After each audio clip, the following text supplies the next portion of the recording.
کہ رب تعالیٰ نے قرآن پاک میں فرمایا فَاذْكُرُونِي أَذْكُرْكُمْ، کہ اے میرا ذکر کرنے والوں تم میرا ذکر کرو اور تمہیں میں ہر وقت یاد رکھوں گا، کہ تم ذکر کرو گے تو میں تمہیں ہر وقت یاد رکھوں گا۔ اب ذکر جو ہے یہ ہر بندہ ہر وقت نہیں کر سکتا، لیکن جب کرتا ہے تو کیا ہے، جب کوئی تکلیف پڑتی ہے، جب کوئی مشکل وقت آتا ہے تو اس وقت رب یاد آتا ہے، لیکن رب فرما رہا ہے تم میرا ذکر کرو گے تو میں تمہیں ہر وقت یاد رکھوں گا۔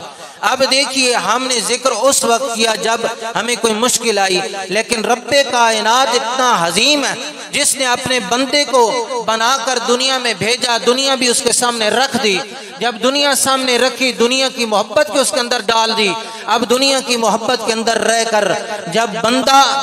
اپنا ذکر ہر وقت کرتا ہے، لیکن رب کائنات کا ذکر تب کرتا ہے جب اسے کوئی مشکل آتی ہے۔ لیکن رب جو ہے وہ اپنے بندے کو فرما رہا ہے کہ اے میرے بندے تو میرا ذکر تو تب کرے گا جتنی تیری استطاعت ہے، لیکن میں رب کریم ہو کر تیرا ذکر تو ذکر کرے گا تو میں تمہیں ہر وقت یاد رکھوں گا، تیری ہر تکلیف پہ کہوں گا یا ایھا الانسان ما غرک بربک الکریم، کہ اے اس کریم در سے دور ہونے والے مجھے بتا تجھے اس در سے دور کس نے کیا ہے۔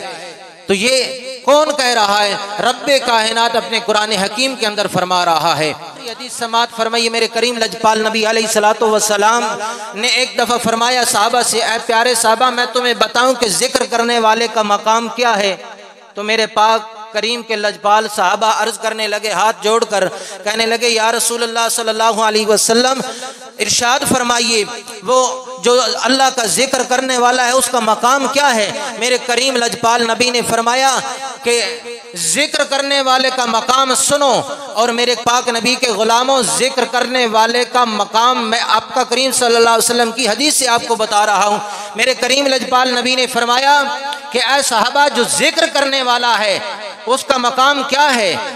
میرے کریم نے فرمایا کہ جو ایک آدمی جہاد کرنے والا ہے اس کے ہاتھ میں تلوار ہو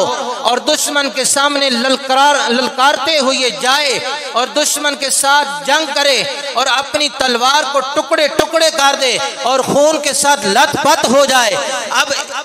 اگر یہاں پر اندازہ لگائیں تو ایک آدمی جہاد کرنے والا ہے، دشمن کے سامنے کھڑا ہے اور دشمن کے ساتھ اپنی تلوار سے لڑ رہا ہے، تو اب اس کی تلوار ٹکڑے ٹکڑے بھی ہو گئی ہے، اس کی تلوار خون سے لہولہان بھی ہو گئی ہے، لیکن اب یہاں پر ایک ذکر کرنے والے کو سامنے رکھیں۔ اب ذکر کرنے والے کو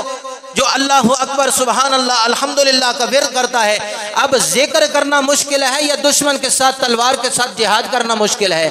آپ اپنے دل کے اندر ذرا سوچیں کہ آیا ذکر کرنے والے جو ہے وہ آسان کام میں لگا ہے، لیکن جہاد کرنے والا جو ہے وہ مشکل کام کے اندر ہے۔ میرے کریم لجپال نبی نے فرمایا کہ جو ذکر کرنے والا ہے اس کا مقام اس جہاد کرنے والے سے زیادہ ہے، اس جہاد کرنے والے سے بلند ہے۔ تو اس لیے میں انہی الفاظ پہ اپنے گفتگو کو ختم کرنا چاہتا ہوں کہ رب کائنات کی بارگاہ میں ہر وقت اپنے آپ کو ذکر کے اندر مگن رکھیں، ہر وقت زبان کے اوپر سبحان اللہ ہو یا الحمدللہ ہو، مختصر کہ یا اللہ کا نام ہو یا اللہ کے محمد مصطفیٰ